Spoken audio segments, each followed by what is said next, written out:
Monsoon सत्र हंगामेदार होने के आसार। सर्वदलीय बैठक में पीएम ने देश हित वाले बिलों को पास कराने के लिए मांगा विपक्ष का साथ, लेकिन विपक्ष वसुंधरा राजे शिवराज सिंह चौहान के इस्तीफे पर अड़ा। They suggest lot of amendments or suggestions or recommendations. Then we may bring a new bill. भूमि बिल पर पूरी तरह से बैकफुट पर सरकार। ग्रामीण विकास मंत्री ने नया भूमि बिल लाने के लिए दिए संकेत, लेकिन जीएसटी पर सरकार को बड़ी कामयाबी। जीएसटी पैनल के अंतिम रिपोर्ट स्वीकार की। सोने की चमक को लगा ग्रहण। लगातार 6 डे गिरावट। अंतर्राष्ट्रीय बाजार में भाव 5 साल के निचले स्तर पर। घरेलू बाजार में भी फिसला 25,000 के नीचे। मॉनसून सत्र से पहले बाजार भी नर्वस। दिन भर दायरे में रहने के बाद मामूली गिरावट पर बंद, लेकिन मिड कैप शेयरों का दमदार प्रदर्शन कायम। कल आएंगे 6 बड़े निफ्टी कंपनियों के नतीजे। इन्फोसिस के पहली तिमाही के नतीजों का इंतजार। HDFC, HUL, Canon India, Idea के भी आएंगे नतीजे। कमजोर मॉनसून से निपटने के लिए सरकार ने किसानों के लिए खोला पिटारा। डीजल पर दी जा सकती है 50% सब्सिडी। 10,000 टन प्याज इंपोर्ट करने की भी योजना। और सलमान खान की फिल्म बजरंगी भाईजान ने तोड़े सारे रिकॉर्ड। 3 दिन में पहुंची 100 करोड़ के क्लब में।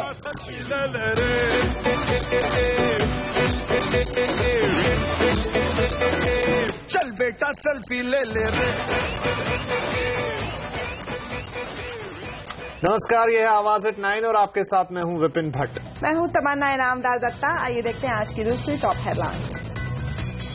FY16 में सन फार्मा के आय और प्रॉफिट में हो सकती है कमी। सन फार्मा के एमडी दिलीप सांघवी ने कहा रैंडैक्सी मर्जर का दिखेगा बैलेंस शीट पर दबाव। अगर श्रमिक रहेगा दुखी तो देश कैसे होगा सुखी। नौकरी तलाशने वालों के लिए अच्छी खबर। प्रधानमंत्री ने लॉन्च किया जॉब पोर्टल। पोर्टल पर सर्विस, रिटेल, बैंकिंग समेत दूसरे सेक्टर से जुड़ी नौकरियों की जानकारी। कई तरह की बीमा योजना पर सरकार की सख्ती की तैयारी। एक साथ 2 बीमा योजनाओं का फायदा उठाने पर लग सकती है रोक। आवाज एक्सक्लूसिव। नोएडा के प्रॉपर्टी मार्केट में पिछले 8 साल की सबसे बड़ी मंदी। 1 लाख से ज्यादा फ्लैट खाली पड़े। और बुलेट ट्रेन पर जापानी एजेंसी ने सरकार को सौंपी अंतिम रिपोर्ट। अधिकतम स्पीड होगी 350 किलोमीटर पर आवर। लगातार आएगी लागत आएगी करीब 1 लाख करोड़ रुपए।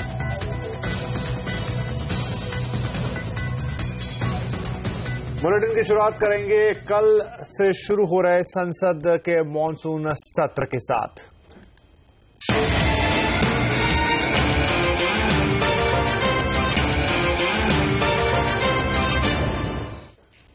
कल से संसद का मॉनसून सत्र शुरू हो रहा है। व्यापम घोटाले और ललित मोदी मामले को लेकर विपक्षी पार्टियां सरकार पर दबाव बनाने की पूरी कोशिश में है। वहीं सरकार के सामने अहम बिलों को पास कराने की चुनौती है। सर्वदलीय बैठक में विपक्ष से प्रधानमंत्री ने साफ कहा कि सरकार की पूरी कोशिश होती है कि सहमति के साथ देश में कानून पास हो। उन्होंने कहा कि सरकार सभी अच्छे सुझावों का स्वागत करेगी। मॉनसून सत्र वैसे ही छोटा है, लिहाजा सभी को मिलकर काम करना चाहिए। संसद में भूमि विधेयक, जीएसटी विधेयक और रियल एस्टेट विधेयक जैसे महत्वपूर्ण विधायी कार्यों के लंबित होने के बीच सरकार ने सर्वदलीय बैठक में सभी दलों से इसे जल्द से जल्द पारित कराने में सहयोग मांगा है। हालांकि सरकार के तेवर थोड़े तीखे दिख रहे हैं। We have no problem whatsoever. I mentioned that some of the issues that are mentioned by some parties, particularly Congress, they are state-related issues, and some parties said state-related issues also can be discussed. So there are a lot of issues concerning different states. I don't want to name them. Serious allegations have come against the different chief ministers of different parties. If the opposition and other parties want to raise them and the speaker admits them in their presiding officers, in their collective wisdom, that's a different matter. As far as the government of India is concerned, we are ready to discuss all the issues concerning the nation. देश में उन्नति हो जिससे हम पूरे देश के हर एक नागरिक का सबका साथ लेके सबका विकास कर पाए। अगर कोई उसमें बाधाएं डालता है तो उसका जवाब उन्हीं को देना पड़ेगा। हमारे प्रयासों में कोई कमी नहीं आएगी। हमारे प्रयास रहेंगे सबसे मिलके बातचीत करके चीजों का सलूशन निकाल के देश आगे बढ़े तेजी से। We expect the opposition to also understand that the responsibility of running the parliament is equally to be shared by all parties. The government will certainly discuss, consult, talk with all the parties and move forward.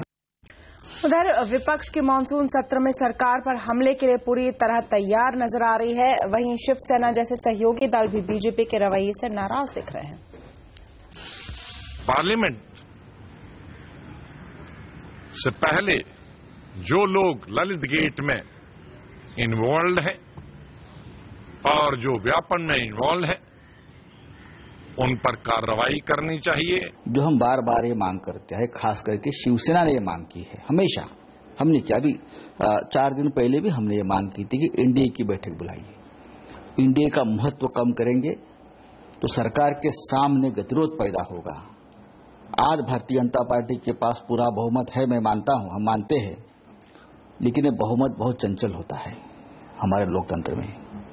चुनाव आगे भी आएंगे, आते रहेंगे, तो हर बार बहुमत की आशा अपेक्षा मत करिए। हम तो कोशिश करते हैं कि कंस्ट्रक्टिव ऑपोजिशन का रोल प्ले करें, लेकिन अगर 2 पार्टी डर जाएं, एक प्रोवोक करने में बीजेपी जो आउटरीच होना चाहिए सरकार का वो नहीं कर रहे, एक कांग्रेस पार्टी जो समझने की कोशिश नहीं कर रहे, तो फिर क्या करे?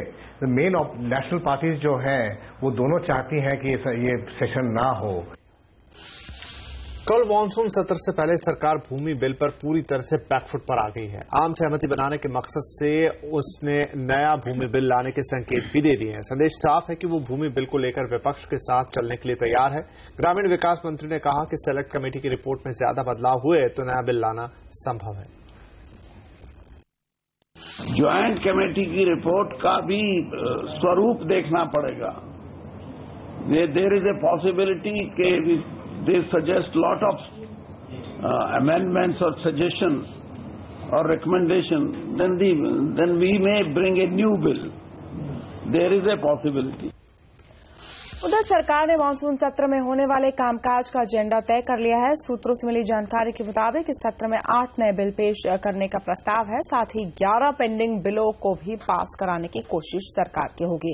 जो नए बिल पेश किए जा सकते हैं उनमें अहम है bureau of Indian standard amendment bill, consumer protection amendment bill और road transport and safety bill. साथ ही जीएसटी से जुड़ा संविधान संशोधन bill, real estate regulation bill, prevention of corruption amendment bill और whistle blower protection amendment bill को भी पास कराने की कोशिश होगी। इस खबर पर और जानकारी के लिए चलते हैं हमारे ब्यूरो चीफ लक्ष्मण रॉय और सीएनबीसी आवाज के प्रधान संपादक संजय पुगलिया के पास। लक्ष्मण, सबसे पहले मानसून सत्र से पहले आज दिन भर बैठकों का दौर चला। मानसून सत्र को लेकर क्या रणनीति नजर आ रही है? देखिए, हमसे बात करने से पहले आपने कई लोगों की बाइट सुनाई, उससे साफ जाहिर है कि रणनीति सरकार की जो भी हो, लेकिन रणनीति कामयाब होने की संभावना काफी कम नजर आ रही है। सर्वदलीय बैठक बुलाई गई, प्रधानमंत्री को अंदेशा था कि लोग विपक्ष पूरी तरह से कमर कस के बैठी हुई है, तो उन्होंने साफ तौर से कहा कि हम किसी भी मुद्दे पर चर्चा करने को तैयार हैं। लेकिन सरकार के भीतर एक मंतव्य यह बन रहा है कि अगर विपक्ष ज्यादा हंगामा करती है व्यापम मुद्दे को लेकर के या फिर यहाँ पे ललित मोदी कांड को लेकर के, तो सरकार इन 2 मुद्दों पर खासतौर से चर्चा नहीं कराएगी। तब फिर एक कॉमन मुद्दा बनाया जा सकता है कि राज्यों में जो भ्रष्टाचार है, राज्यों में जो कानून व्यवस्था है, उस मुद्दे के आधार पर सरकार चर्चा करा लेगी। लेकिन व्यापम और ललित मोदी मामले पर इस विशेष तौर पर बहस नहीं कराएगी, इस पर राजी नहीं होगी। लेकिन कांग्रेस खासतौर से इसको लेकर अड़ी हुई है। सहयोगी दल भी काफी हद तक कांग्रेस बीजेपी के साथ नहीं है। ऐसे में यह सत्र काफी हंगामेदार रहेगा, इसमें कोई शक नहीं है। सरकार ने भी ये मान लिया है। अब सरकार की जो रणनीति है वो रणनीति है कि इस हंगामे के बीच काम के 1-2 बिल हम पास करा लें। तो काम के जो बिल पास कराने की पूरी संभावना है वो है जीएसटी से जुड़ा हुआ संविधान संशोधन बिल। इसमें गैर कांग्रेसी विपक्ष सरकार के साथ है। सेलेक्ट कमेटी अपनी रिपोर्ट दे देगी जल्द इसी हफ्ते, और उसके बाद माना जा रहा है कि पहले या दूसरे हफ्ते में सरकार जीएसटी से जुड़ा संविधान संशोधन बिल पास करा लेगी। जमीन से अधिग्रहण से जुड़ा हुआ बिल सरकार इस सदन में चर्चा के लिए भी नहीं लाएगी, इसकी संभावना काफी ज्यादा बढ़ गई है। Real estate regulator bill pass कराने की सरकार कोशिश करेगी। अगर फ्लोर मैनेजमेंट करने में नाकाम रही तो सरकार उस बिल को भी थोड़ी देर के टाल सकती है। ये बिल सिर्फ हंगामे के लिए जाना जा सकता है ये सत्र, और इसके इसके लिए भी जाना सकता है कि सरकार इस बार फ्लोर मैनेजमेंट में कितनी कामयाब हो पाती है। हालांकि पिछले सत्र में मेरा अनुभव काफी खराब रहा है कि फ्लोर मैनेजमेंट में सरकार बहुत कामयाब नहीं रही है। इस बार भी सरकार कामयाब हो पाएगी, मुझे इसकी संभावना कम दिख रही है, लेकिन एक कामयाबी मिल सकती है, वह जीएसटी बिल को लेकर के। जी लक्ष्मण, बिल्कुल। तो इसी संशय के बारे में हम संजय जी से बात करते हैं। संजय जी, तो जैसा लक्ष्मण भी कह रहे हैं कि बड़ी आशंकाएं हैं कि कोई खास कामयाबी सरकार को मिलेगी भी नहीं मिल सकती, और पिछले सेशन में भी देखा फ्लोर मैनेजमेंट काफी पुअर रहा। आपको लगता है कि बड़े बिल, लैंड बिल, जीएसटी पास होते दिख पाएंगे या हंगामा ही होके रह जाएगा? मुझे लगता है कि जो पॉलिटिकल हंगामा इस वक्त चल रहा है भ्रष्टाचार के मुद्दों को लेकर के, उस पर बहुत दिनों तक पार्लियामेंट में कामकाज नहीं हो पाएगा। लेकिन जो लैंड बिल में सरकार ने अपना थोड़ा बैकफुट पर गई है, वो उसका कारण यही है कि वो एक ऐसा माहौल बना सके कि जीएसटी बिल को किसी तरीके से पास करवा लिया जाए। जीएसटी बिल का भी विपक्ष विरोध करते हुए तो लगातार नजर आएगा, खास करके कांग्रेस पार्टी उसमें काफी नुक्ताचीनी करेगी, लेकिन वहां पर इस बात की पूरी गुंजाइश हो सकती है कि कांग्रेस और लेफ्ट जैसी पार्टियों को आइसोलेट करके बाकी लोगों को साथ लेकर के वॉकआउट के जरिए, बाइकॉट के जरिए या एब्सटेन करने का एक तरीका होता है संसद में जब वोटिंग होती है, तो ऐसा करवा करके जीएसटी के बिल को पास करवाने का एक सीरियस एफर्ट चलेगा। दोनों पक्षों में लगता है कि बातचीत भी हुई है कि आप लैंड को छोड़िए, जीएसटी को निकलवा लीजिए। लेकिन ये पूरा सेशन जो है उसमें बहुत ज्यादा जो बड़े कंटेंशन वाले बिल हैं उस पर बहुत ज्यादा काम होने की गुंजाइश नहीं है, क्योंकि जो सबसे बड़ा मुद्दा छाया रहेगा वो होगा व्यापम, सुषमा स्वराज, वसुंधरा राजे, और जवाब में कांग्रेस पार्टी पर भी अटैक करने के लिए बीजेपी कुछ न कुछ नए मुद्दे इस प्रकार का उछालेगी, ये पक्का माना जा रहा है। तो अब इस पर संसद को चलाने के लिए क्या होगा? सरकार को बढ़ करके कहना होगा कि हां, हम एक बहस के लिए तैयार हैं, और वो बहस किसी एक स्कैम या किसी एक व्यक्ति पर जुड़ी हुई आधारित नहीं होगी, बल्कि एक व्यापक विषय के नाम पर वो बहस की जाए, ताकि कांग्रेस वाले भी अपना हमला कर लें और बीजेपी वाले भी उसके जवाब में अपना हमला कर लें, और इस प्रकार से इस मामले में कोई एक बहस की गुंजाइश हम आगे चलते हुए देखते हैं। जहां तक मंत्रियों का सवाल है, उनको कहा जाएगा कि आप अपनी पोजीशन को खुद डिफेंड करिए। जहां तक मुख्यमंत्रियों से जुड़े हुए मामलों का सवाल है या राज्यों का सवाल है, उसमें पार्टी बाहर से ज्यादा अटैक करेगी विपक्ष पर, कांग्रेस के हमलों पर, क्योंकि उसका विषय पार्लियामेंट में डिस्कस होने के लिए उपयुक्त नहीं है। बिल्कुल। उधर कांग्रेस को ईंट का जवाब पत्थर से देने की रणनीति पर भी बीजेपी ने काम करना शुरू कर दिया है। अमेरिकी कंपनी से रिश्वत मामले में रक्षा मंत्री मनोहर पर्रिकर और गोवा के मुख्यमंत्री लक्ष्मीकांत पार्सेकर ने सीबीआई जांच की मांग की है। पार्सेकर ने यह भी आरोप लगाया कि अमेरिकी कंपनी से रिश्वत लेने वालों में गोवा की पूर्व कांग्रेस सरकार के 2 मंत्री शामिल थे। हालांकि उन्होंने किसी का नाम नहीं लिया। और अब बात सोने की। सोना आज घरेलू बाजार में 25,000 रुपए के नीचे चला गया है। दरअसल अंतर्राष्ट्रीय बाजार में सोने का दाम पिछले 5 साल के निचले स्तर पर है। वहीं घरेलू बाजार में चांदी भी 34,000 रुपए के नीचे फिसल चुकी है। क्यों आई है इतनी तेज गिरावट और आगे क्या आउटलुक है, इस पर बात करने के लिए अब हमारे साथ जुड़ रहे हैं हमारे सहयोगी नीरज राय। नीरज, इतनी तेज गिरावट क्यों है सोने और चांदी में? देखिए, सोने में जो गिरावट आई है उसके पीछे सबसे बड़ी वजह अमेरिका है। अमेरिका में जिस तरीके से फेडरल रिजर्व ने अभी 1 हफ्ते पहले इस बात का मजबूत संकेत दिया था कि इस महीने के इस साल के अंत तक वहां पर ब्याज दरें बढ़ सकती हैं, और इसी वजह से डॉलर लगातार मजबूत हो रहा है और दूसरे एसेट क्लास में अब रिटर्न की गुंजाइश ज्यादा दिख रही है लोगों को।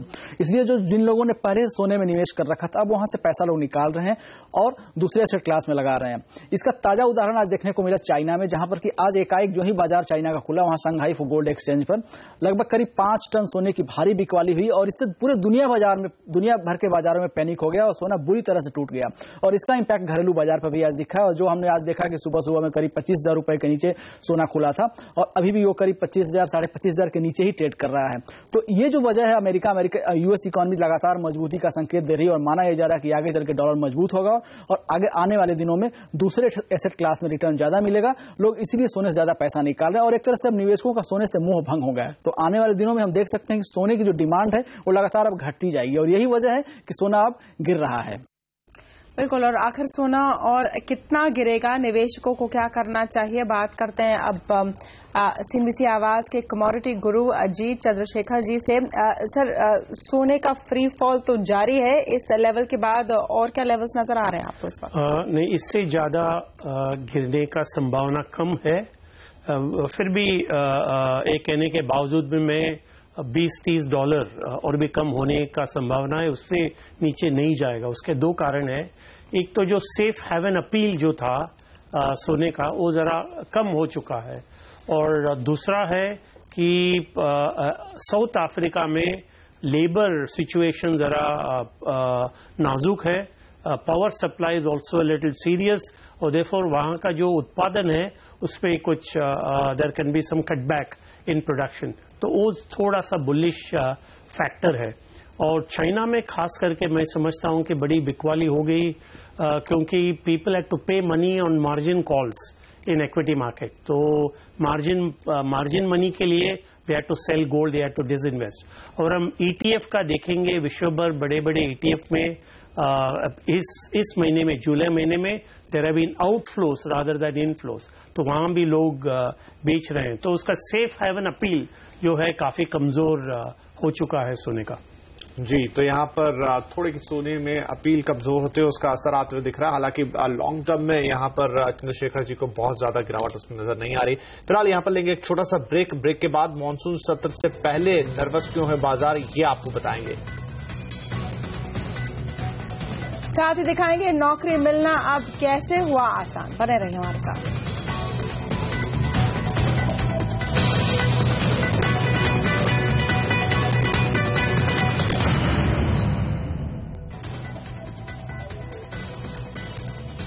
कल मानसून सत्र शुरू होने से पहले बाजार नर्वस नजर आए। कमजोर नतीजों के चलते भी बाजार पर दबाव बढ़ा। आखिरकार दिन भर उतार चढ़ाव के बाद बाजार कमजोरी के साथ बंद हुए। सेंसेक्स निफ्टी दोनों गिरकर बंद हुए। हालांकि मिड कैप शेयरों में तेजी जारी रही। बाजार का पूरा अपडेट लेते हैं अब आवाज मार्केट एडिटर अनिल सिंघवी से। अनिल, पूरे दिन बाजार में उतार चढ़ाव के बावजूद किस तरह का सेशन रहा? आज से बाजार के लिए बेहद अहम हफ्ते की शुरुआत हुई। कल मॉनसून सेशन शुरू होगा पार्लियामेंट में, और साथ ही इस हफ्ते निफ्टी की 12 बड़ी दिग्गज कंपनियों के नतीजे आने वाले हैं। तो जाहिर सी बात है कि जब दो इतनी बड़ी इवेंट है और पिछले हफ्ते शानदार तेजी के बाद अगर आज बाजार थोड़ा सा ठंडे मूड में दिखे तो जायज है। हालांकि ग्लोबल मार्केट से सपोर्ट है, एफआईएस की खरीदारी होती दिख रही, लेकिन दिन भर लाल निशान में ट्रेड करने के बाद आखिरी 1 घंटे में थोड़ी रिकवरी लोअर लेवल से आती हुई दिखी। सेंसेक्स में निफ्टी ने 8550 के लेवल को होल्ड किया। आज लगातार तीसरा ट्रेडिंग सेशन था जब निफ्टी 8600 के ऊपर बंद होने में कामयाब रहा, भले ही नुकसान थोड़ा हुआ। लेकिन मिड कैप शेयर आज पूरे दिन भर हरे निशान के साथ ट्रेड करते रहे। ऐसा ही माहौल दिखा छोटे शेयरों में भी, और इनके चलते हुए आज बाजार में आप देख सकते हैं बढ़ने वाले शेयरों की तादाद काफी बेहतर थी। तो ब्रॉडर मार्केट का माहौल आज भी पॉजिटिव रहा। फाइनली मजबूत शेयर ज्यादा थे। वॉल्यूम्स जरूर थोड़े से कम होते हुए दिखे क्योंकि रेंज काफी टाइट थी, लेकिन 3 लाख करोड़ का कारोबार आज फिर से दर्ज करने में हम कामयाब रहे। लगातार दूसरा ट्रेडिंग सेशन था आज जब बैंकिंग शेयरों ने बाजारों पर दबाव बनाया। बैंक निफ्टी ही कमजोर था। आज फिर से देखिए PSU bank, SBI, BOB, PNB, Nifty के तीनों दिग्गज कमजोर थे। लेकिन ये कमजोरी आती देखिए फेडरल बैंक और कर्नाटका बैंक की तरफ से, जिन्होंने वीकेंड पर बेहद कमजोर नतीजे पेश किए एसेट क्वालिटी के लिहाज से, और यहां से ज्यादा दबाव बनता हुआ दिखा। इसके अलावा ऑयल मार्केटिंग कंपनियों के शेयरों में आज एक अच्छी तेजी बनती हुई दिखी। एचपीबीबी, आईओसी अपना तेजी का रन आज भी बरकरार रखने में कामयाब रहे। सीमेंट शेयरों में मिला जुला रुझान दिखा। वीकेंड पर एसीसी के नतीजे कमजोर थे, 2% स्टॉक गिरा। आज अल्ट्राटेक ने शानदार नतीजे पेश किए, एसीसी के विपरीत 4.5% की मजबूती यहां दिखी, और ग्रेसिम भी मजबूत था। वीकेंड पर जो बाकी रिजल्ट आए उनमें क्रिसिल के नंबर्स अच्छे थे, ओबेरॉय रियल्टी ने भी नंबर्स अच्छे पेश किए, लेकिन स्टॉक पर मुनाफा वसूली हुई और केयर के नंबर थोड़े से कमजोर रहे। आज जो नतीजे आए उनमें एक्शन दिखा। कजारिया सेरामिक्स और वेल्सपन इंडिया, इन्होंने दोनों ने आज नतीजे के बाद थोड़ी कमजोरी दिखाई। खबरों के दम पर एक्शन दिखा। डीएलएफ यहाँ पर कुछ खबरें आ रही कि सीबीआई सेबी से कुछ और दस्तावेजों की मांग कर रही, इसकी जांच को लेकर स्टॉक 5% फिसल गया। डिशमैन के ने अपने नतीजे पोस्टपोन किए क्योंकि ऑडिटर्स कुछ क्वालिफिकेशन दे रहे थे रिपोर्ट्स में, और नए ऑडिटर्स अपॉइंट किए। इस खबर के बाद स्टॉक 6% गिरा। टाटा टेली में डोकोमो की स्टेक टाटा ग्रुप खरीद सकता है, और अच्छी खासी प्रीमियम पर 23 रुपए से ज्यादा पर 20% का ऊपरी सर्किट इस स्टॉक पर आज लगा। लेकिन इसके अलावा जिन शेयरों से दबाव बना निफ्टी पर, केन, टाटा मोटर्स, वेदांता और भेल जैसे दिग्गज शामिल थे। वहीं मजबूती के लिहाज से देखें तो एशियन पेंट्स का नतीजों के पहले आज 3.5% की मजबूती यहां हुई। हिंडाल्को, आइडिया भी नंबर्स के पहले काफी मजबूत था, और एमएनएम में भी तेजी देखने को मिली। एडवेंट एडवाइजर्स के एमडी केआर भरत ने उम्मीद जताई है कि अगर मानसून सत्र में लटके पड़े बिल पास हो जाते हैं तो बाजार में और तेजी आएगी। उनका कहना है कि आगे 2 से 3 महीने में निफ्टी 9000 के स्तर को भी पार कर सकता है। अगले 2 या 3 या 6 महीने में क्या होगा, ये मेरे ख्याल से निर्भर है कि पार्लियामेंट में क्या होता है और बिल्स कौन सी पास होती हैं या नहीं होती हैं। और अगर ये बिल पास हो जाता है तो मुझे लगता है कि ये बहुत ही अच्छी बात होगी और बाजार में भी इसका आपको रिएक्शन नजर आएगा। लेकिन अगर ये जो महत्वपूर्ण बिल्स हैं अगर ये पास नहीं होती हैं तो मुझे लगता है कि ये जो कंसोलिडेशन का फेज है जिसका आपने जिक्र किया था ये कुछ और कंटिन्यू होगा, थोड़े और मतलब करेक्शंस होंगे बिफोर दैट बिग सर्ज जिसकी मैं बात कर रहा था अगले 4 या 6 महीने में। लेकिन अगर इस सेशन में ये बिल्स पास हो जाती हैं तो जिस 9000 के आंकड़े की आप बात कर रहे हैं वो अगले 2 या 3 महीने में भी हम लोग उसको टेस्ट करके उसको तोड़ सकते हैं।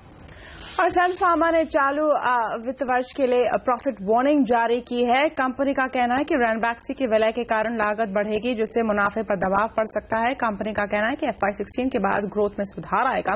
कंपनी आने वाले समय में कंसोलिडेशन करते हुए कुछ बिजनेस से किनारा करेगी। कंपनी का मानना है कि कंसोलिडेशन के बाद कंपनी में फिर ग्रोथ दिखेगी।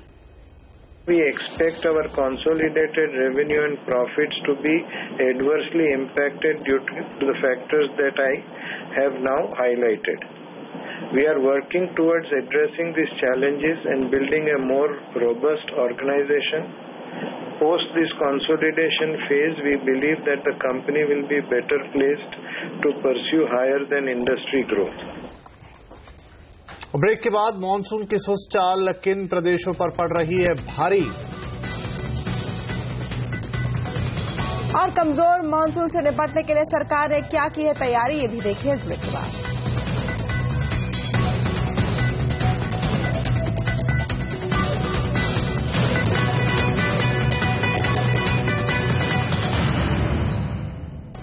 मॉनसून की सुस्त चाल की वजह से देश के कई इलाकों में सूखे जैसी स्थिति बन गई है। दक्षिण भारत में केरल और कर्नाटक के अलावा पश्चिम भारत में गुजरात में स्थिति ज्यादा खराब है। महाराष्ट्र के कई इलाकों में सूखे जैसे हालात हैं। हालांकि MP में पिछले 2 दिनों की बारिश से स्थिति कुछ सुधरी है लेकिन बिहार को लेकर चिंताएं अभी भी कायम है। इस बीच ICAR ने गुजरात में कपास की खेती नहीं करने की सलाह दी है। गुजरात की स्थिति को देखते हुए केंद्रीय कपास शोध संस्थान ने किसानों को कपास से दूर रहने के लिए कहा है।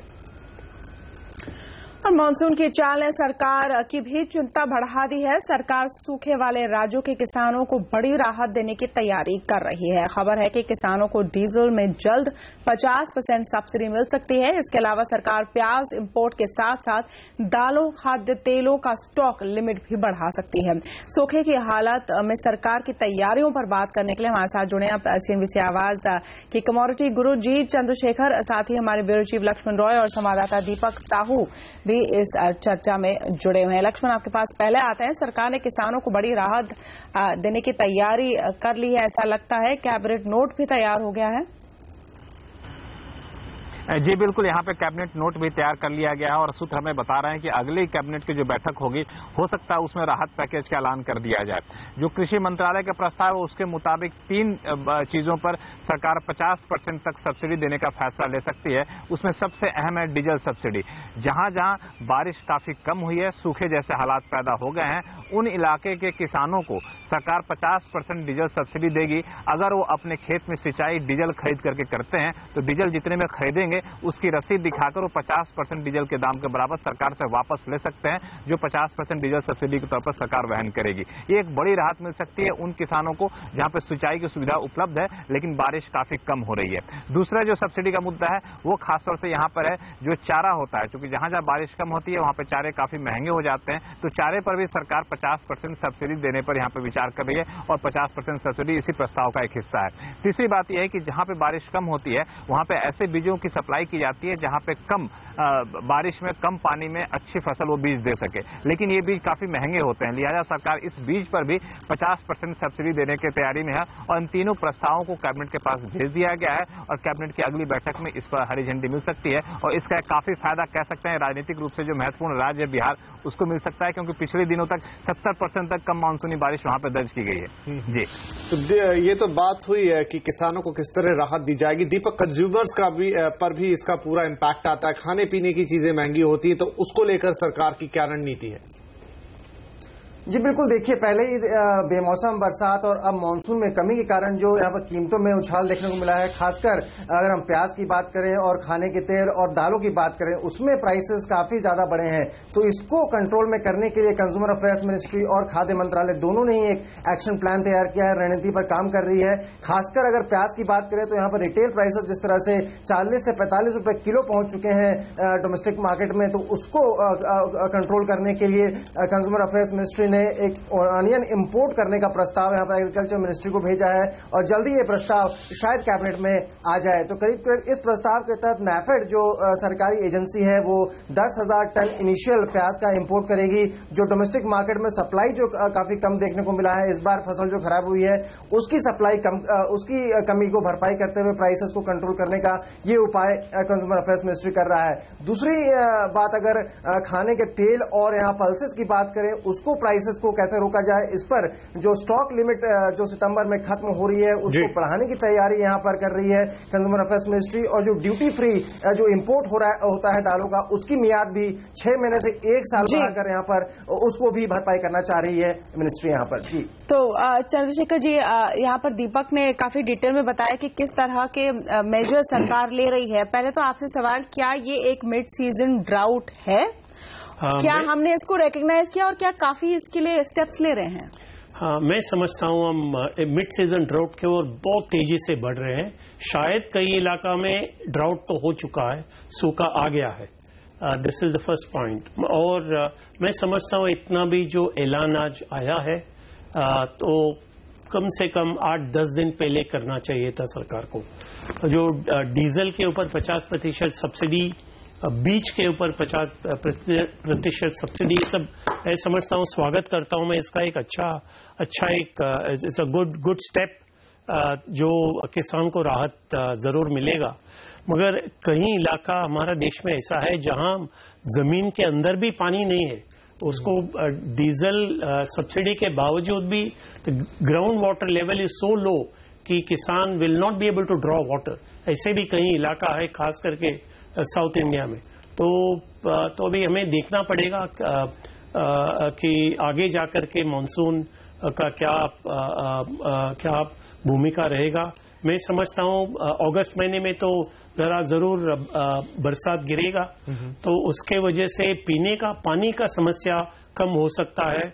और फॉडर, पशुओं के लिए जो फॉडर है उसका भी जो उपलब्धि बढ़ जाएगी। मगर हम देखते हैं कि पल्सेस और वेजिटेबल ऑयल विश्व बाजार में इसका भाव काफी कम है, काफी कंज्यूमर फ्रेंडली है, तो हमें ज्यादा इसका आयात करना पड़ेगा। और जो ड्यूटी फ्री इंपोर्ट है पल्सेस का, उसका एक्सटेंशन, ड्यूटी फ्री स्टेटस का एक्सटेंशन आगे 6-8 महीना शायद बढ़ाने का भी प्रस्ताव है। तो मैं सबका स्वागत करता हूं, मगर टू व्हाट एक्सटेंट, कितना दूर these steps will be able to save kharif crops and will be able to contain inflation, ये फिर भी एक बड़ा प्रश्न। तो ये प्रश्न सर आपसे कि ये कदम क्या आपको काफी लग रहे हैं, क्योंकि अभी भी आधा मॉनसून सीजन बाकी है और हम कह नहीं सकते कि ये सीजन कैसा रहेगा, क्योंकि जो एस्टिमेट अभी तक थे उससे भी काफी चीजें अलग आ रही हैं। हाँ नहीं, तो अब क्योंकि हमारा खरीफ सीजन है, खरीफ क्रॉप्स और मॉनसून डिपेंडेंस, तो लॉन्ग टर्म में हम देखेंगे तो हमको ये मॉनसून डिपेंडेंसी को कम करना पड़ेगा। अगर पिछले कई साल में हमने कुछ किया नहीं है सिंचाई के बारे में, मगर that's a medium to long term issue. मगर खास करके अब मैं समझता हूँ insurance, crop insurance for all the farmers, इससे तो अनिवार्य कर देना चाहिए क्रॉप इंश्योरेंस को। और जहां भी सप्लीमेंटल इरिगेशन फैसिलिटी जो कहा जाता है, वो सप्लीमेंटल इरिगेशन को किसान को उससे लाभ उठाने का जो सुविधा चाहिए वो सब उसे उपलब्ध करना चाहिए। और बीज है, फर्टिलाइजर है, water supply, these are very critical inputs for agriculture. तो we need to keep our fingers crossed and do our best. बहुत बहुत शुक्रिया हमसे बात करने के लिए चंद्रशेखर जी।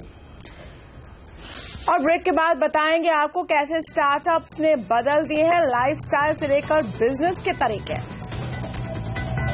साथ ही जानेंगे जोमेटो ने लॉन्च की है कौन सी नई सुविधा।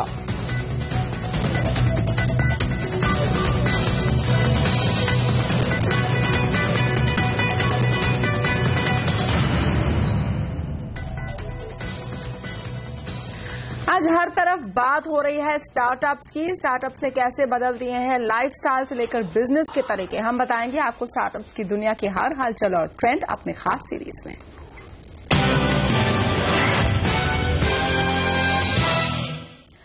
Online food order app Zomato से खाने का ऑर्डर देने वाले ग्राहक अब सीधे ऑनलाइन पेमेंट भी कर सकेंगे। जोमेटो ने इसके लिए पेपाल से करार किया है। ग्राहक क्रेडिट कार्ड, डेबिट कार्ड या नेट बैंकिंग से बिल का पेमेंट कर सकेंगे। हालांकि जोमेटो ने ऑनलाइन पेमेंट का ऑप्शन अभी कुछ ही रेस्टोरेंट के लिए मुहैया कराया है। इसके साथ ही कंपनी ने जोमेटो क्रेडिट्स की भी शुरुआत की है। इसके तहत ग्राहक रेफरल पॉइंट्स और रिफंड भी हासिल कर सकते हैं। स्टार्टअप यानी छोटा बिजनेस जो आमतौर पर लिमिटेड कैपिटल से शुरू किया जाता है। कम बजट में ऑफिस पर ज्यादा खर्च करना मुमकिन नहीं होता। ऐसे में को वर्किंग स्पेस के कंसेप्ट ने जोर पकड़ा है। ये न सिर्फ किराया बचाता है बल्कि यहां काम करने से स्टार्टअप्स को कई और फायदे भी होते हैं। देखते हैं अभिषेक तेलंग की रिपोर्ट स्टार्टअप हब बंगलुरु से। मधुमक्खी के छत्ते या बी हाइव की सबसे बड़ी ताकत क्या होती है? ये कि अलग अलग टैलेंट की ढेर सारी मधुमक्खियां एक ही छत्ते के अंदर एक साथ मिलजुल कर काम करती हैं और नतीजा मिलता है वो है मीठा शहद। बडिंग स्टार्टअप्स के लिए कोवर्किंग स्पेस से बेहतर कुछ भी नहीं। एक कोवर्किंग स्पेस से स्टार्टअप शुरू करने के कई फायदे होते हैं। फायदा नंबर 1, आपको अपने ऑफिस की जगह के लिए भागदौड़ नहीं करनी पड़ती। ऑफिस के मेंटेनेंस की टेंशन लेने की भी जरूरत नहीं पड़ती। फायदा नंबर 2, सबसे जरूरी, इंटरनेट 24 घंटे मिलता है और बिजली पानी सब कोवर्किंग स्पेस चलाने वाले की जिम्मेदारी होती है। फायदा नंबर 3, वो ये कि साथ में मिलते हैं ढेरों दोस्त और 24/7 फ्री एडवाइस। कोवर्किंग स्पेस का फायदा जो होता है कि यहाँ आपको पर डेस्क पे मिलता है। पर डेस्क यानी कि आप 3 लोगों की डेस्क ले सकते हैं, 2 लोगों की ले सकते हैं। एक आदमी यहाँ अकेले काम कर सकता है एक डेस्क पे और वो सारे फैसिलिटीज का इस्तेमाल कर सकता है जो एक नॉर्मल कंपनी में उसको मिलते हैं। If you have a new startup तो शायद आपकी क्रेडिबिलिटी बिल्ड होने में काफी टाइम लगेगा इस स्टार्टअप इकोसिस्टम में। बट आप जब एक स्टार्टअप कोवर्किंग स्पेस में काम करते हैं तो वर्ड ऑफ माउथ से भी आपका जो स्टार्टअप मतलब फेमस हो सकता है। बैंगलोर में cobalt, Cowork India, Cowork cafe जैसे ढेरों कोवर्किंग स्पेस देने वाली कंपनियां हैं जो स्टार्टअप्स को लुभा रही हैं। ऐसी ही एक जगह है बी हाइव। करीब 30,000 स्क्वायर फीट के एरिया में फैली ये कोवर्किंग स्पेस कई स्टार्टअप्स को छत देती है जिसके नीचे वो अपने सपनों की उड़ान की तैयारी करते हैं। यहाँ पे 5 महीने पहले शुरू हुआ रोड रनर करके डिलीवरी में अभी $10 मिलियन फंडिंग भी हो गया उनको 5 महीने में।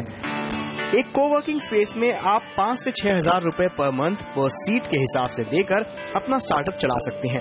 आमतौर पर ऐसे कोवर्किंग स्पेस 24 घंटे खुले रहते हैं और इसके मेंबर मंथली या एनुअल फीस देकर यहाँ मिलने वाली सुविधाओं का फायदा उठा सकते हैं। सभी बेसिक सुविधाओं के अलावा बी हाइव जैसे स्टार्टअप्स अपने यहाँ काम कर रहे बडिंग स्टार्टअप्स को आगे बढ़ाने में भी मदद करते हैं अलग अलग तरह के आयोजन करके। अच्छे एंटरप्रेन्योर के लिए अच्छी नेटवर्किंग जरूरी है और जब एक छत के नीचे सैकड़ों एंटरप्रेन्योर्स बैठे हों तो इससे अच्छी नेटवर्किंग भला कहीं और मिलेगी क्या। और स्टार्टअप्स की खासियत यही है कि वो कुछ हटकर करते हैं। वो एक ऐसे आइडिया पर काम करते हैं जो आगे जाकर बड़ी जरूरत बने। भारत में ऐसी कई कंपनियां हैं जो ये बखूबी कर रही है और इनकी सफलता की गूंज देश के बाहर भी सुनाई दे रही है। स्टार्टअप्स के तौर पर शुरू हुई ये कंपनियां अब दुनिया के यूनिकॉर्न यानी $1 बिलियन क्लब में शामिल है। इन्हीं में से एक है data analytics company move sigma. Company ने कैसे स्टार्टअप से एक सफल कंपनी तक का सफर तय किया, जानने के लिए सीएनबीसी आवाज के हर्षिता सावंत ने बात की मूव सिग्मा के फाउंडर धीरज राजाराम से। कोई कंपनी, आपके कस्टमर्स आपको ढेर सारा डेटा देती है, आप उसको एक साथ पढ़ते हैं, उसको एनालाइज करते हैं और डिसाइफर करते हैं कि कैसे उसका इस्तेमाल किया जाए। ये कस्टमर कनेक्ट कहां से पैदा होता है, कैसे आप इसको कस्टमर डिसीजंस में तब्दील करने के लिए इस्तेमाल कर रहे हैं। अलग लोगों के लिए अलग चॉइस आर्किटेक्चर होता है, तो चॉइस आर्किटेक्चर समझना बहुत इंपॉर्टेंट है। अगर वो चॉइस आर्किटेक्चर समझ ले, उसके बाद आप डिसाइड करें कि कौन सी शैम्पू आप रखें और कौन सी शैम्पू आप न रखें, तो उसमें सच्चाई की तरफ जाते हैं आप, सच से सच्चाई का तरफ मुंह होना, यही म्यूजिकमा करता है। आपने अपनी कंपनी की शुरुआत यूएस में की, शिकागो में की, लेकिन फिर ट्रांजिशन बैंगलोर में क्यों हुआ? क्यों आपको लगा कि अब बैंगलोर से इस बिजनेस को बढ़ाया जाए, स्केल किया जाए? आई अंडरस्टूड दैट म्यूजिकमा जैसी कंपनी इंडिया में ही बनाई जा सकती है। ऐसा क्यों? ऐसा क्यों है? Because we have the power of young people. We have a lot of age on our side. And we have a community which wants to learn. And India is in its prime. A company like Musicma needed an ecosystem like India. So India was not like oh, I'm an Indian, that's why I would have to come. If I had to go to Israel to make this company, I would go to Israel. I felt India was the best place to make this, and therefore I shifted back from Chicago to Bangalore. And the most of the scaling of the company, the inception of the company happened in Chicago, but the scaling of the company could not have happened without Bangalore. लेकिन अगर आप ये समझा सके कि बैंगलोर ने आपको ऐसा क्या दिया, क्या यहाँ पर टैलेंट आपको अच्छा मिला, या फिर आपको लगा यहाँ पर एक एग्जिस्टिंग अच्छा इकोसिस्टम है, चाहे वो दूसरे एंटरप्रेन्योर्स का सपोर्ट हो या फिर जो काफी सालों से यहाँ का टेक इंफ्रास्ट्रक्चर है? Yeah, see, I never looked for talent. I feel people should be in the business of talent creation than looking for talent. I looked for young people with good attitude. अगर वो attitude है, उनमें talent बनाई जा सकती है. So therefore Musicma University became the core on which we will build talent. And the second perspective was that Bangalore was a place which could attract talent from everywhere. Raw material from every places came here, and we said we will make them, we will shape them the way the future of India needs to be. लेकिन अब आपको क्या लगता है, ये सही समय है कि भारत में भी होम ग्रोन आइडियाज, म्यूसिग्मा जैसी आइडियाज को डेवलप किया जाए और उसे बैक किया जाए? मिल रही है. I think we have a fantastic ecosystem in venture capital and private equity. I think that's happening already. Many of my friends in venture capital and private equity are encouraging that. There is a little bit of hype around all of this. मुझे थोड़ा डर लग रहा है कि हमारी next generation of entrepreneurs have it too easy. They are getting funded too easily, and therefore I don't think they value money and things as much as they should. I wish the venture capital world recognizes that and थोड़ा ठहराव दिखाए. आज हम आपको startup की दुनिया के उन सितारों से मिलाएंगे जिन्होंने अपनी कामयाबी से एक नया इतिहास रच दिया है. हम बताएंगे कि क्या है उनकी सफलता के मंत्र, स्टार्टअप की राजधानी बन चुके बंगलुरु से क्या सीख सकता है देश. देखिए CNBC आवाज की खास सीरीज हर रोज शाम 5 बजे और रात 10 बजे.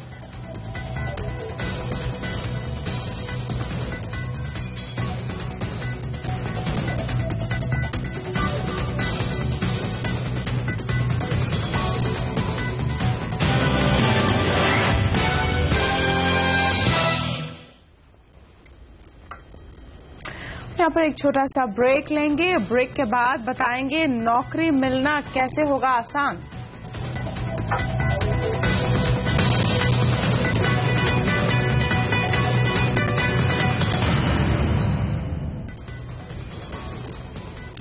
सरकार ने आज national career service portal launch किया है. इसका उद्घाटन प्रधानमंत्री नरेंद्र मोदी ने किया. इस पोर्टल पर देश के विभिन्न एम्प्लॉयमेंट एक्सचेंज में रजिस्टर्ड करीब 2 करोड़ लोगों को लाया जाएगा. वहीं पोर्टल पर रोजगार देने वाली करीब 90,000 कंपनियों और संस्थानों को भी लाया जाएगा. सरकार का लक्ष्य इस पोर्टल को रोजगार देने वालों और रोजगार खोजने वालों के लिए वन स्टॉप डेस्टिनेशन बनाना है. और करियर पोर्टल लॉन्च के मौके पर प्रधानमंत्री नरेंद्र मोदी ने कहा कि सरकार समय समय पर उद्योग और श्रम पर मंथन करती है. मोदी ने कहा कि श्रमिक खुश रहेगा तभी देश खुश रहेगा. विश्वकर्मा के रूप में जिसको जाना जाता है, माना जाता है, और इसलिए अगर श्रमिक रहेगा दुखी तो देश कैसे होगा सुखी. सरकार ने आज करियर पोर्टल शुरू किया है. यह किस तरह से काम करेगा और कितना उपयोगी होगा, ये जानने के लिए हमारी संवाददाता दीपाली नंदा ने बात की श्रम और रोजगार मंत्री बंगारू दत्तात्रेय से. सर, आज श्रम मंत्रालय की तरफ से एक नेशनल करियर सर्विस को लॉन्च किया गया है। साथ ही साथ ESIC को लेकर भी काफी सारे रिफॉर्म एजेंडा को इम्प्लीमेंटेशन की ओर ले जाया गया है। कितना बड़ा कदम आप मानते हैं श्रम सेक्टर के लिहाज से और रोजगार सेक्टर के लिहाज से? ये कदम जो है, हम जो सोशल सिक्योरिटी देने के लिए जो असंगठित मजदूर है, संगठित मजदूर है, उन लोगों को रोजगार की बहुत जरूरत है। तो इसके लिए जो इनोवेटिव मेथड्स है, जो आजकल टेक्नोलॉजी से आए हुए सुविधाएं तो दे सकते हैं, तो सुविधा देना हमारी जिम्मेदारी है। तो इसलिए जो नेशनल कैरियर काउंसिल जो सेंटर है, ये बेरोजगार के जो जितने हमारे अभ्यर्थी लोग हैं, उन लोगों को एक जॉब सीकर्स और जॉब को देने वाले लोग, ये दोनों को समावेश करके पोर्टल पे उनको जॉब दिलवाने का जो सुविधा है, एक बहुत बड़ी कदम है। इससे भ्रष्टाचार, आजकल नौकरी दिलाऊंगा बोल के बहुत लोग जो है 2 लाख रुपया 3 लाख रुपया लेने का बहुत से स्कैम्स ऐसे देश में चल रहे हैं। इसको रोकने के लिए टेक्नोलॉजी के माध्यम से सीधा जो है उसको नौकरी मिलेगी। यस बैंक ने बॉम्बे हाई कोर्ट के 17 जून के फैसले को चुनौती देने के लिए डिवीजन बेंच में अपील की है। हाई कोर्ट की सिंगल बेंच ने फैसला दिया था कि यस बैंक के को प्रमोटर और मौजूदा MD राणा कपूर के साथ दूसरे को प्रमोटर स्वर्गीय अशोक कपूर की पत्नी मधु कपूर को भी बैंक बोर्ड में डायरेक्टर नियुक्त करने का अधिकार है। डिवीजन बेंच में इस मामले की सुनवाई 4 अगस्त को होगी। बैंक बोर्ड में डायरेक्टर नियुक्त करने के मुद्दे को लेकर राणा कपूर और मधु कपूर में काफी दिनों से कानूनी विवाद चल रहा है। आने वाले दिनों में आप एक साथ सरकार की 2 बीमा योजनाओं का फायदा नहीं उठा सकेंगे। CNBC आवाज को मिली एक्सक्लूसिव जानकारी के मुताबिक सरकार अलग अलग बीमा योजनाओं को एक साथ मिलाने की तैयारी में है। क्या है सरकार की योजना, बता रहे लक्ष्मण रॉय। हम देखेंगे हर किसी को बीमा की सुविधा मुहैया कराने के लिए प्रधानमंत्री ने जीवन बीमा और जीवन सुरक्षा योजना लॉन्च कर दी है, लेकिन दूसरी बीमा योजनाओं पर कैंची चलाने की तैयारी है। सूत्रों के मुताबिक सरकार एक ऐसे प्रस्ताव पर विचार कर रही है जिसके लागू होने के बाद कोई भी शख्स सरकार की 2 बीमा योजनाएं एक साथ नहीं ले सकता। मसलन आंगनबाड़ी कार्यकर्ताओं को या तो हाल ही में लॉन्च प्रधानमंत्री सुरक्षा योजना का लाभ मिलेगा या फिर आंगनबाड़ी कार्यकर्ता बीमा योजना का। यही फार्मूला हर सेक्टर के लिए चालू विशेष बीमा योजनाओं पर भी लागू होगा। सूत्रों के मुताबिक 10 जुलाई को इस मुद्दे पर सचिवों के समूह की अहम बैठक हुई है, जिसमें संबंधित मंत्रालयों से सलाह मशविरा किया गया है। माना जा रहा है कि जल्द ही इस प्रस्ताव को कैबिनेट से अंतिम मंजूरी ले ली जाएगी। दरअसल अभी अलग अलग मंत्रालयों की ओर से 17 बीमा योजनाएं चल रही हैं, जिसमें छोटे और मझोले उद्योग मंत्रालय, महिला एवं बाल विकास मंत्रालय, टेक्सटाइल मंत्रालय और वित्त मंत्रालय शामिल है। और अब सरकार ने एक और योजना लॉन्च कर दी है, प्रधानमंत्री जीवन बीमा योजना, जिसका हकदार हर कोई होगा। इस योजना के लॉन्च के बाद कई मामलों में एक शख्स एक से ज्यादा 2 बीमा योजनाओं का हकदार हो गया है, जबकि सरकार ऐसा नहीं चाहती। इसीलिए एक समय में एक बीमा योजना ही देने की तैयारी है। इससे बीमा योजनाओं पर सरकारी खर्चे में भी भारी कमी आएगी। लक्ष्मण रॉय, दिल्ली। ताजा खबर में भारतीय एयरटेल इंटरनेशनल के बीच एक्सक्लूसिव करार हुआ है। ऑरेंज ने अफ्रीका में भारतीय एयरटेल की 4 सब्सिडी खरीदने के लिए करार किया है। तो ये ऑरेंज और भारतीय एयरटेल के बीच में करार है। और ब्रेक के बाद वायु प्रदूषण पर सख्त हुआ NGT।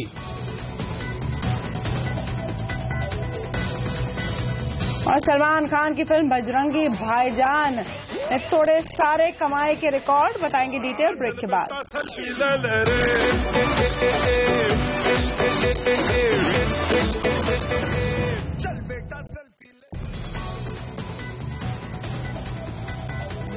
बुलेट ट्रेन प्रोजेक्ट पर जापान इंटरनेशनल कोऑपरेशन एजेंसी यानी JICA ने अपनी रिपोर्ट रेल मंत्रालय को सौंप दी है। JICA ने रिपोर्ट में मुंबई अहमदाबाद रूट पर बुलेट ट्रेन प्रोजेक्ट की लागत करीब 1 लाख करोड़ रुपए बताई है। शुरुआत में इसकी लागत 62,000 करोड़ रुपए मानी जा रही थी।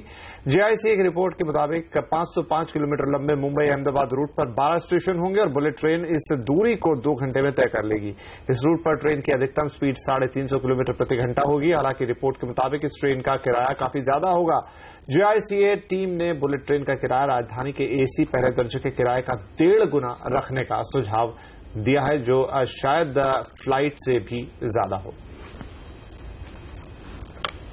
वायु प्रदूषण पर नेशनल ग्रीन ट्रिब्यूनल ने सख्त रुख अपनाया है। एनजीटी ने दिल्ली पुलिस, दिल्ली सरकार और एमसीडी को दिल्ली बॉर्डर पर शाम 5 बजे से सुबह 7 बजे तक का चेकिंग करने को कहा है। हालांकि एनजीटी के कड़े रुख के बावजूद केंद्र सरकार और दिल्ली सरकार पुरानी गाड़ियों को हटाने की कोई ठोस नीति नहीं बना पाई है।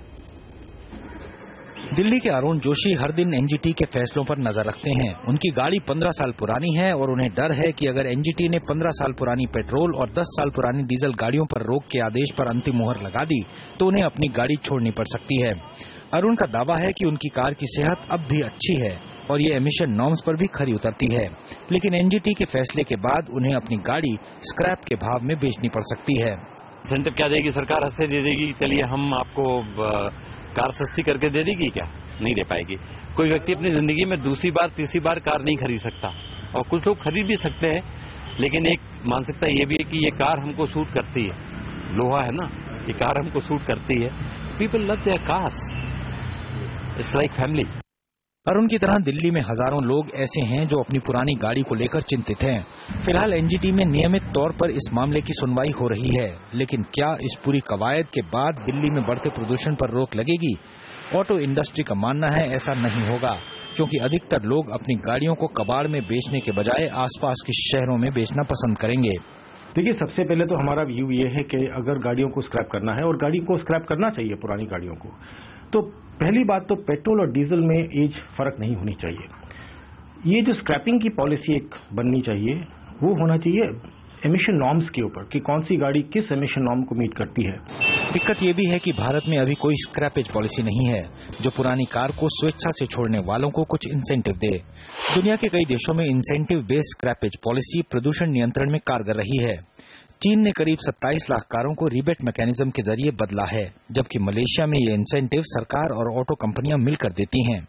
इसी तरह ब्रिटेन में 10 साल पुरानी कारें बेचने पर 2000 यूरो कैश इंसेंटिव है। वहीं फ्रांस में बेहतर एमिशन स्टैंडर्ड कार खरीदने पर 1000 यूरो तक का इंसेंटिव है। जर्मनी में तो स्क्रैपेज स्कीम के तहत सरकार ने 9 साल पुरानी गाड़ियों को बदलने पर $3500 से ज्यादा का इंसेंटिव हर कार मालिक को दिया। दूसरी ओर देश में एनजीटी की तरफ से कई बार फटकार के बाद भी न तो केंद्र और न ही दिल्ली सरकार ऐसी स्कीम को लाने को लेकर गंभीर दिख रही है। रोहन सिंह, दिल्ली। सलमान खान की फिल्म बजरंगी भाईजान ने अपने ओपनिंग वीकेंड में ही 100 करोड़ रुपए का आंकड़ा छू लिया है। बॉलीवुड सुपरस्टार की फिल्म शुक्रवार को ही रिलीज हुई थी। इसके बाद से लगातार फिल्म का कलेक्शन बढ़ रहा है। फिल्म ने अपने ओपनिंग वीकेंड में 102 करोड़ रुपए की कमाई कर ली। चलिए हटिए, आप बिना पासपोर्ट के कुछ नहीं हो सकता। अरे कैसे नहीं हो सकता कुछ? हम कह रहे हैं पाकिस्तानी, घर भेजिए से। सिक्योरिटी। और आवाज एट 9 में आज के लिए इतना ही। आपसे फिर होगी मुलाकात, तब तक के लिए नमस्कार।